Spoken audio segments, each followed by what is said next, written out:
Welcome to the show. ഒരു തവണയും കൂടെ സ്റ്റെഫി കറങ്ങിയിരുന്നെങ്കിൽ തല കറങ്ങി ഫിറോസ് അവിടെ വീണ് നമ്മൾ വെള്ളം കൊടുത്തിട്ട് ഇന്നത്തെ എപ്പിസോഡ് തുടങ്ങാൻ പറ്റുള്ളായിരുന്നു. അതെ ഞാൻ ഇതിപ്പോ തീരുമെന്ന് വിചാരിച്ചു, ഒരു കറക്കം കൊണ്ടൊക്കെ തീരുമെന്ന് വിചാരിച്ചു. പക്ഷേ അത്യാവശ്യ സാഹചര്യങ്ങളിൽ ഘോഷയാത്രയിൽ കാവടി എടുക്കാൻ പോലുള്ള ആളാണ് സ്റ്റെഫി. ആ സ്റ്റെഫിയോടാണ് നിങ്ങളിത് പറയുന്നത്. അത് സത്യമായിട്ടാ, ഞാൻ ശരിക്കും ഇവിടെ ഇരുന്നിട്ട് കാവടി പഠിക്കുന്നുണ്ട്. കാവടി പഠിക്കുന്ന സമയത്ത് ഇത്തിരി കാമഡി പഠിച്ചിരുന്നെങ്കിൽ ഫിറോസ് ഭായ് നമസ്കാരം. നമസ്കാരം. ഫിറോസ് സ്റ്റെഫിക്ക് അറിയില്ല, ഫിറോസ് ഒരു സ്റ്റാൻഡപ്പ് കോമഡിയൻ ആയിട്ടുള്ള ആളല്ല. ഫിറോസ് നല്ലൊരു മിമിക്രി ആർട്ടിസ്റ്റ് ആണ്. ഫിറോസ് സ്റ്റാൻഡപ്പും സിറ്റിങ്ങും ലേയിങ്ങും എല്ലാം stand up, right hand, left hand, sit down എല്ലാം ഉള്ള ഒരു കലാകാരനാണ്. എല്ലാം ഉള്ള ആളാണ്. ഓൾറെഡി കഴിവ് മിമിക്രിയിൽ തെളിയിച്ചിട്ടുള്ള, എഴുത്തിൽ പാട്ടിലൊക്കെ തെളിയിച്ചിട്ടുള്ള ഒരു പ്രതിഭയാണ് ഫിറോസ് എന്ന് പറയുന്നത്.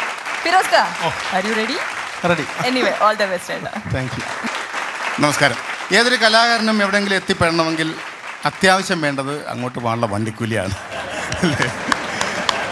ഒന്നെങ്കിൽ വണ്ടിക്കൂലി വേണം, അല്ലെങ്കിൽ ലിഫ്റ്റ് അടിച്ച് പോകാനുള്ള മനസ്സ് വേണം. ലിഫ്റ്റ് കൊടുക്കുന്നതിന് കൊറോണ പേടിക്കാതെ വണ്ടിക്കകത്ത് കയറ്റാനുള്ള ധൈര്യവും വേണം.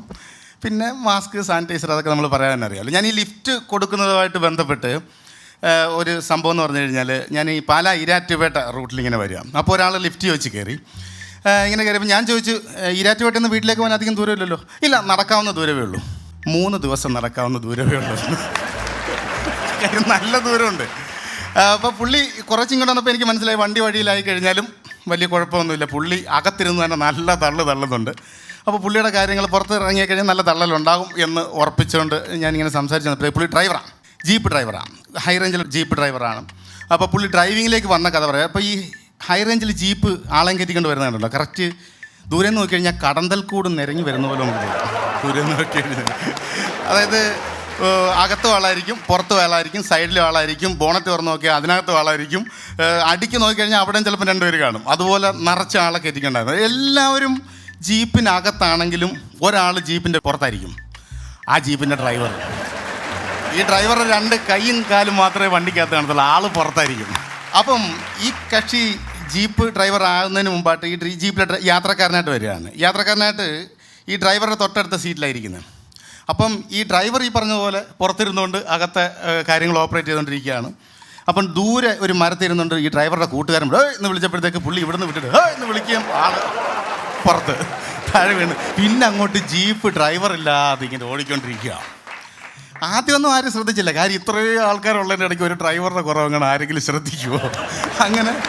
ഇങ്ങനെ ജീപ്പ് ഇങ്ങനെ വന്നുകൊണ്ടിരിക്കുന്നു. വളവൊക്കെ വരുമ്പോഴത്തേക്ക് അതിനകത്തിരിക്കുന്നവർ തന്നെ ഇങ്ങനെ ആയം എടുത്ത് ഇങ്ങനെ തിരിയുമല്ലോ, ഇങ്ങനെ തിരിഞ്ഞ് ഇങ്ങനെ താഴെ ഇറങ്ങി വരുന്നുണ്ട്.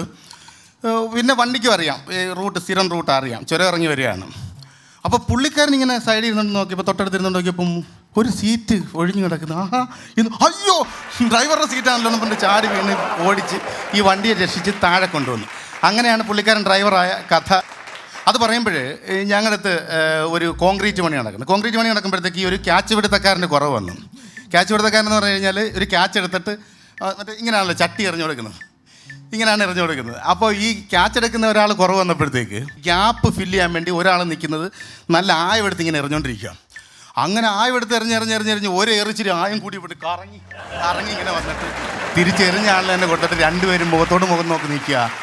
കാമുകന്മാർ നിൽക്കുന്നതിനോട്ട് ഇങ്ങനെ നിൽക്കുക. അപ്പോൾ തന്നെ മുതലാളി എന്നിട്ട് പറഞ്ഞ പരിപാടി നിർത്തിക്കോ, ഈ പരിപാടി നടക്കത്തില്ല, മോളിൽ നിന്നുകൊണ്ട് ഇങ്ങനെയൊക്കെ റിസ്കി ഏരിയയിലൊന്നും എറിയാൻ പറ്റത്തില്ല, ആൾ വരണമെന്ന് പറഞ്ഞപ്പോഴത്തേക്ക് അപ്പോൾ കൊണ്ട് വിളിച്ച് പറഞ്ഞു, എത്രയും പെട്ടെന്ന് നമ്മുടെ സത്യമേശയുടെ പണി നടക്കുന്ന സൈറ്റിലോട്ട് ഓടിവാ, എമർജൻസി ആയിട്ട് വരണം കേട്ടോ. ചേട്ടാ എമർജൻസി ചാർജ് ഇല്ലാതിരിക്കുക, കുത്തിയിട്ടിട്ട് വന്നാൽ മതിയോ എന്നൊരു ഏക്കാത്ത കോമഡി ഇവിടെ എത്തി പറഞ്ഞു വന്നപ്പോഴേ. പക്ഷെ കുഴപ്പമില്ല, അത് ഏറ്റുപോയി. ഒരു ഫിറോസ് ഒരു മിനിറ്റ് കൊടുത്തിരുന്നെങ്കിൽ അത് കയറി പോയേനെ. കേൾക്കാത്ത കോമഡി എന്ന് പറഞ്ഞപ്പോൾ കൈയ്യടി കിട്ടിയപ്പോൾ പുള്ളിക്ക് അത് പറയണ്ടായിരുന്നു എന്നുള്ള അവസ്ഥ. അതെ ഞാനൊരു സേഫ് സൈഡിന് വെച്ചിരുന്നതാണ്. അങ്ങനെ പുള്ളിക്കാരൻ സാധാരണഗതി എത്രയും പെട്ടെന്ന് എമർജൻസി ആയിട്ട് എത്തണമെന്ന് പറയുമ്പോഴത്തേക്ക് നമ്മൾ സാധാരണഗതിയിൽ നമ്മൾ ഓട്ടോറിക്ഷ വിളിച്ച് വരും, ഓട്ടോറിക്ഷ എന്നുള്ള കാറാക്കും. കാർ എന്നുള്ളത് ചിലപ്പം കുറച്ചുകൂടെ ഫാസ്റ്റായിട്ട് വരുന്ന ഏതെങ്കിലും വണ്ടി, ബൈക്കിൻ്റെ ഒക്കെ പുറകെ എങ്ങനെയും വരും. പുള്ളിക്കാരൻ എത്രയും പെട്ടെന്ന് വരാൻ വേണ്ടി വന്നതെന്ന് പറഞ്ഞാൽ ആംബുലൻസ് വിളിച്ചാണ് വന്നത് ഈ സൈറ്റിൽ വന്നത്. ഇത് മാവോ എന്ന് പറഞ്ഞുകൊണ്ട് ഈ ലൈറ്റ് വിട്ടുകൊണ്ട് ആംബുലൻസ് പിടിച്ചിട്ട് ഈ പറഞ്ഞ വീടിൻ്റെ മുമ്പിൽ എത്തിയപ്പോഴത്തേക്ക് ആ ജംഗ്ഷൻ മുതൽ ഇങ്ങോട്ടുള്ള ആൾ ഇതിൻ്റെ പുറകെ വന്നു. അവിടെ ഒരു അപ്പൂപ്പനുണ്ട്, ആ അപ്പൂപ്പൻ മരിച്ചു പോയെന്ന് ഉറച്ച് വിചാരിച്ചുകൊണ്ട് തന്നെ ഒരുത്തൻ അവിടെ പോയിട്ട് അവിടെ കിടന്നൊരു കാലം കൂടെ കീറിയിട്ട് ഈ കരിങ്കൊടിയായിട്ട് അവിടെ കുത്തുകയും ചെയ്ത്. അങ്ങനെ അവിടുന്ന് ഇറങ്ങി വലിയ ഗെയിമിൽ ഞാൻ സമയത്ത് വന്നല്ലോ. എത്ര രൂപയായി? 1500 രൂപ. ഈശ്വര എന്ന് പറഞ്ഞ് കറങ്ങിയൊരു വീഴ്ച. 400 രൂപ ഉള്ള കാലഘട്ടം വന്നു. അവിടുന്ന് അതേ ആംബുലൻസ് പൊക്കിയെടുത്ത് മേപ്പള്ളിക്കുറ്റി ഹോസ്പിറ്റലിൽ കൊണ്ടുപോയി. അവിടെ നിന്ന് 4500 1500 രൂപ ആംബുലൻസ് പൈസയും കൂടെ 6000 രൂപ കൊടുത്തിട്ടാണ് ആളിനെ പുറത്തേക്ക് ഇറക്കിയത് ശവമായിട്ട്. ഇപ്പോൾ പിന്നെ നമ്മൾ അങ്ങോട്ട് വണ്ടിയുടെ കാര്യം പറഞ്ഞുകൊണ്ട് പോകുകയാണെങ്കിൽ ഈ വണ്ടിയുടെ ഈ സൗണ്ട് നമ്മൾ പലപ്പോഴും തെറ്റിദ്ധരിക്കും. അതായത് ഞങ്ങളുടെ വീടിനടുത്ത് ഞങ്ങളുടെ ജംഗ്ഷനിലുള്ള പള്ളിയുണ്ട്. പള്ളിയോട് ചേർന്ന് തന്നെ അവിടുത്തെ ബസ് സ്റ്റോപ്പുണ്ട്. ഈ ബസ് സ്റ്റോപ്പിൽ സ്ഥിരമായിട്ടൊരു കൊല്ലം ഫാസ്റ്റ് വന്ന് ബ്രേക്ക് ചെയ്യട്ടും പണ്ട്. അതിൻ്റെ സൗണ്ട് കറക്റ്റ് ഇവിടുത്തെ പള്ളിയിലെ ബാങ്കുവിളിയായിട്ട് നമ്മൾ തെറ്റിപ്പോകും. ഇങ്ങനെ അവൻ ചവിട്ടുന്നു. ഇത് സ്ഥിരമായിട്ട് ഇങ്ങനെ സംഭവിച്ചുകൊണ്ടിരുന്നപ്പോഴത്തേക്ക് നോമ്പ് കാലം വന്നപ്പോൾ ഞങ്ങളെല്ലാം കൂടി ഇഫ്താർ പാർട്ടിക്ക് പോകുമല്ലോ. ഇഫ്താർ പാർട്ടിക്ക് പോകുമ്പോഴത്തേക്ക് അവിടെ നല്ല ആക്രാന്തമുള്ള ഒരു കക്ഷിയുണ്ട്. പുള്ളിക്കാരന് ഈ ഈത്തപ്പഴവും ഇതും പിടിച്ചോണ്ടിരിക്കുക. രാവിലെ മുതൽ വൈകുന്നത് വരെ ഭക്ഷണം, അതായത് വെളുപ്പിനെ ഭക്ഷണം കഴിച്ചിട്ട് വൈകുന്നത് വരെ. അന്നേരം നല്ല ആക്രാന്തമുണ്ട്. പുള്ളിയുടെ നോമ്പ് ദൈവം സ്വീകരിക്കട്ടെ. കാര്യം അത്രയ്ക്ക് ബുദ്ധിമുട്ടിയാണ് പുള്ളി നോമ്പ് പിടിക്കുന്നത്. അപ്പോഴത്തേക്ക് ഇതിങ്ങനെ വെച്ചുകൊണ്ട് ഇങ്ങനെ ഇരിക്കുക. നമ്മൾ നെഞ്ചിടിക്കുന്ന ആരും മിണ്ടാൻ സമയത്തില്ല. നമ്മൾ അങ്ങ് വിളിക്കും. കാര്യം ഒരു സെക്കൻഡ് തെറ്റിക്കരുത്. അങ്ങനെ ഇരുന്നിരുന്ന് 6:45 ബാങ്ക് വിളിക്കുന്നത്. 6:35 കൊല്ലം ഫാസ്റ്റ് ജംഗ്ഷനിൽ വന്നിട്ട് ചവച്ചൊരു 5 ചവച്ചപ്പോഴാണ് ഇത് ബ്രേക്ക് ചവിട്ടിയാന്നുള്ള കാര്യം ഓർമ്മ വന്നത്. പുള്ളിക്കാരൻ പറയാം 5 ചവയെ ചവച്ചുള്ളൂ, അത് വായി കിടന്നോട്ടെ, ബാങ്ക് വിളിച്ചിട്ട് ഇറങ്ങിക്കോളാം എന്ന് പറഞ്ഞു. അതാണ് ഇതുപോലെയൊക്കെയുള്ള സംഭവങ്ങളായിട്ട് ബന്ധപ്പെട്ട് എനിക്ക് പൊതുവേ പറയാനുള്ളത്.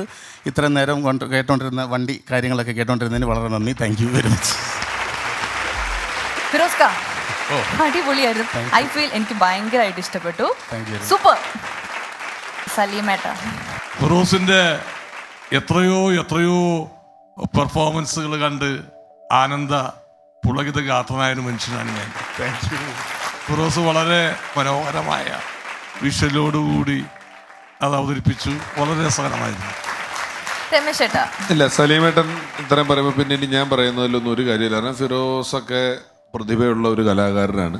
ഫിറോസ് ഈ പണി ഇങ്ങനെ നിന്ന് പറയുന്നത്, നമ്മളൊക്കെ മിമിക്രിക്ക് പോകുന്നതിനിടയിൽ നമ്മളെ മിമിക്രിയോ ഫിഗറോ കാര്യങ്ങളോ കാണിക്കുന്നതിനപ്പുറം ട്രൂപ്പിൻ്റെ വണ്ടിയിലോ വട്ടം കൂടിയിരിക്കുമ്പോഴോ മാത്രമേ ഇത്തരം കഥകൾ പലപ്പോഴും പറയാറുള്ളൂ. അത് വെറുതെ അതിനൊരു അവസരം ഉണ്ടായപ്പോൾ ഒരു സൗഹൃദം കൊണ്ടോ അല്ലെങ്കിൽ ഫിറോസിൻ്റെ നല്ല മനസ്സുകൊണ്ടോ ഫിറോസ് ഇവിടെ വരുന്നു എന്നുള്ളതിനപ്പുറം അതിനൊരു പ്രത്യേക വിധി നിർണ്ണയത്തിൻ്റെ ആവശ്യകതയൊന്നും ഇവിടെ ഇല്ല എന്നെനിക്ക് തോന്നുന്നു. പുതിയ ആളുകൾ വരുമ്പോഴും അല്ലെങ്കിൽ ഇതിൽ ഞാൻ ആദ്യമായിട്ടാണ് വന്ന് പുതുതായിട്ടാണ് വന്നതെന്ന് പറയുന്ന ഒരാൾ പറയുമ്പോഴും നമ്മൾ ഇവിടെ നിന്ന് പറയുന്നത് ഒരു വിധി നിർണ്ണയമല്ല, അത് കുറച്ചുകൂടെ മെച്ചപ്പെടുത്താനുള്ള ഞങ്ങളുടെ അഭിപ്രായങ്ങൾ മാത്രമാണ് നമ്മളത് ചെയ്യുന്ന ആൾക്കാരെന്നുള്ള നിലയിൽ. മറ്റൊന്നും തന്നെ അതിനെക്കുറിച്ച് അത്തരണത്തെ പറയാനില്ല. ഈ ഫിറോസ് തുടങ്ങിയത് ലിഫ്റ്റ് ചോദിക്കുന്നതിനെ പറ്റിയിട്ടുള്ള ഒരു സംഭവമാണ്. എൻ്റെ നാട്ടിൽ ഒരാളുണ്ടായിരുന്നു. അയാൾ ലിഫ്റ്റ് അടിക്കുക എന്ന് പറഞ്ഞാൽ നല്ല ലിഫ്റ്റാണ്. വെള്ളൂർ പേപ്പർ കമ്പനിയിൽ ജോലി ചെയ്യും. അപ്പോൾ ആ ഒരു 9 മണിക്ക് മുമ്പ് ഒരു 8:30 8:45 തൊട്ട് 9 മണി വരെ ഈ കമ്പനിയിലേക്ക് ജോലിക്ക് ഒരു 100-300 ബൈക്കിൽ പല ആൾക്കാർ അവിടെയുള്ള ജോലിക്കാർ പോകുമ്പം ഇയാൾ ഏതെങ്കിലും ഒരാളുടെ ബൈക്കിൻ്റെ പുറകെ കയറി പോകും. ഇവർ ബൈക്ക് വിട്ട് തിരിച്ചു വരുമ്പോൾ ആരുടെയും പുറകെ കയറി തിരിച്ചു വരും. അങ്ങനെ 10-15 വർഷം സ്വന്തമായിട്ടൊരു ബൈക്ക് വേണ്ട പുള്ളിക്ക്. സുഖമായിട്ട് അവിടെ നിൽക്കും, ആരെങ്കിലും കൈ കാണിക്കും പോകും. ഒരു തവണ ഇതെൻ്റെ പുറകെ കയറി. അപ്പോൾ എനിക്ക് ഇന്ന് ഇത് നിർത്തണം എന്നുള്ള ആഗ്രഹമായിട്ടാണ് ഞാൻ നിൽക്കുന്നത്. എൻ്റെ പുറകിൽ കയറിയിട്ട് ഞാനൊരു കത്തിച്ചിട്ട് ഈ പുള്ളി എൻ്റെ പുറകിലിരുന്നിട്ട് ഞാൻ 2 കിടത്തി ബൈക്ക് അങ്ങോട്ടും ഇങ്ങോട്ടും 2. അപ്പോൾ എനിക്ക് എൻ്റെ തോളത്ത് പിടിച്ച് ഞെക്കുന്നതിൻ്റെ അളവ് കൊണ്ട് എനിക്കറിയാം പുള്ളി പേടിക്കുന്നതിൻ്റെ അളവേ. ഇവിടെ പിടിച്ചേക്കുമല്ലേ ഇങ്ങനെ ഇടയ്ക്ക് പുള്ളി സൂക്ഷിച്ച് നീ ഇങ്ങനൊരു ശബ്ദം കേൾപ്പിക്കുന്നുണ്ട്, അതും എനിക്ക് കേൾക്കാം. അവിടെ ഒരു ലെവൽ ക്രോസ് ഉണ്ട് വെള്ളൂർ. അപ്പോൾ ഈ ലെവൽ ക്രോസ് അടച്ചു കഴിഞ്ഞാൽ വലിയ കാറുകളൊക്കെ നിൽക്കും. ചില സാഹസികന്മാർ മാത്രം അപ്പുറത്തൊരു തൊണ്ടുവഴി ഇറക്കിയിട്ട് ഇതിലേ കയറ്റി തിരിച്ച് ഈ ലെവൽ ക്രോസിൻ്റെ അപ്പുറത്ത് കയറ്റാൻ പറ്റും. അവിടെ പാലമാണ്, ഈ പാലത്തിൻ്റെ അടിവഴി പോകാൻ പറ്റും. ഈ പുള്ളിയെ വെച്ചുകൊണ്ട് ഞാൻ ആ തൊണ്ടുവഴി ഒറ്റ ഇറക്കിറങ്ങിയിട്ട് 2 കിടത്തും കൂടെ കണ്ടെത്തിയപ്പോൾ അപ്പുറത്ത് എത്തിയിട്ട് പുള്ളി പറയാം, എനിക്ക് ഇവിടെ ഒരാളെ കാണാനുണ്ട്, എന്നെ ഒന്ന് ഇറക്കി വിട്ടേക്കാൻ. പിന്നെ ഫിറോസ് ചട്ടി ഇങ്ങനെ പടക്കെ എന്ന് പറഞ്ഞ് കൈമാറുന്ന പരിപാടി പറഞ്ഞല്ലോ വാർക്കകത്ത്. അത് പറഞ്ഞപ്പോൾ ഞാനൊരു കാര്യം ആലോചിച്ചത്. കലാഭവൻ ജോഷി എൻ്റെയൊക്കെ സുഹൃത്താണ്. ജോഷിയുടെ വീട്ടിൽ ചേട്ടൻ്റെ കല്യാണമായിട്ട് കുറച്ച് പണി വന്നു. ബാക്ക് സൈഡൊക്കെ ഒന്ന് തേക്കണം. അപ്പോൾ ഒരു പണിക്കാരനെ പോയി കണ്ടു. അയാൾ വരാമെന്ന് പറഞ്ഞു. പക്ഷേ അയാളുടെ കൂടെ ഒരു പെണ്ണുണ്ട്, അമ്മുനി എന്താ പേര്. ആ പെൺകുട്ടിക്ക് വന്നം, അല്ലെങ്കിൽ ഈ സിമെൻറ്റ് കൂട്ടി കൊടുത്താൽ ശരിയാവില്ല. അപ്പോൾ അവർ അതല്ല, ഞങ്ങൾ 4 ആമക്കളുണ്ട്, ഞങ്ങൾ ഇന്ന് ശരിക്കും കൂട്ടിത്തരാമെന്ന് പറഞ്ഞു. പറഞ്ഞു നിങ്ങൾ ശരിയാവില്ല, വെറുതെ പണി വെറുതെ മെനക്കർത്താണ്ട് നിങ്ങൾ അമ്മേനെ വിളിക്കാൻ പറഞ്ഞു. ഇവരൊന്നുമില്ല കേട്ടോ, ഞങ്ങൾ തന്നെ ഇത് സിമെൻ്റ് കൂട്ടിത്തരാമെന്ന് പറഞ്ഞിട്ട് ഇവർ 4 പേരിൽ നിന്ന് കൂട്ടിയിട്ട് പിറ്റേ ദിവസം തുടങ്ങി ഇയാൾ വന്നില്ല. കാരണം ഇയാൾക്കൊന്നും ശ്വാസം വിടാൻ പോലും സമയം കിട്ടിയില്ല. ചട്ടി ഇങ്ങനെ വന്നോണ്ടിരിക്കുക. അത് പറഞ്ഞേ നിങ്ങളൊന്നും കൂട്ടി ആ സ്പീഡ് കിട്ടത്തില്ല ചട്ടി കിട്ടാനായിട്ട്. എനിക്ക് ഞാൻ തേച്ച് തീരുമ്പോഴത്തേക്ക് ചട്ടി നിറയണം എന്ന് പറഞ്ഞിട്ട് വെട്ടിയും പോകുകയും പോലെ. ഫിറോസ്ക അപ്പൊ ഇനിയും വരണം. ഉറപ്പായിട്ടും സമയം ഉണ്ടെങ്കിൽ. ഈ ഫിറോസ് ഇടയ്ക്ക് എൻ്റെ ഒരു പാട്ട് റിലീസാകുന്നുണ്ട്, നിന്റെ ഫേസ്ബുക്ക് പേജിലൂടെ റിലീസ് ചെയ്യാൻ പറ്റുമെന്നൊക്കെ ചോദിച്ച് അയച്ചു തരും. ഫിറോസിന്റെ പാട്ടുകൾ ഒരുപാട് പ്രത്യേകതയുള്ള പാട്ടുകളാണ്. ഏതെങ്കിലും ഒരു പാട്ടിന്റെ 4 വരി പാടി തന്ന ഗംഭീരായിരിക്കും ഫിറോസ്.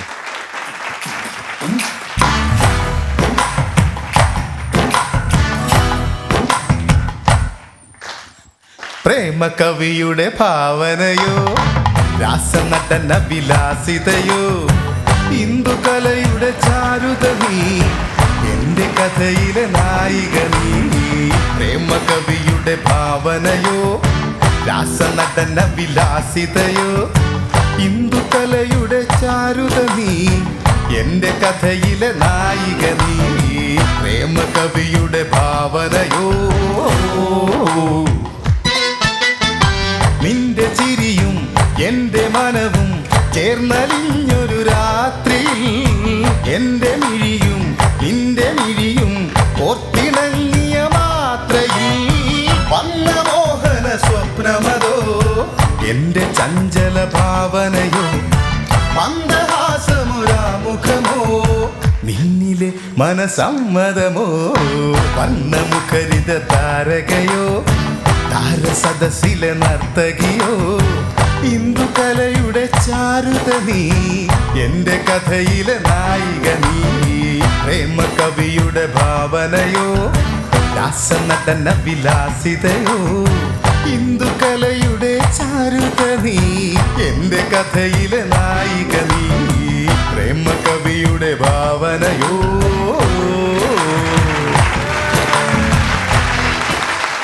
രചന, സംഗീതം, സംവിധാനം എല്ലാം ഫിറോസ് അല്ലേ? വരികൾ എല്ലാം ഗംഭീരമായി കലകി. Thank you.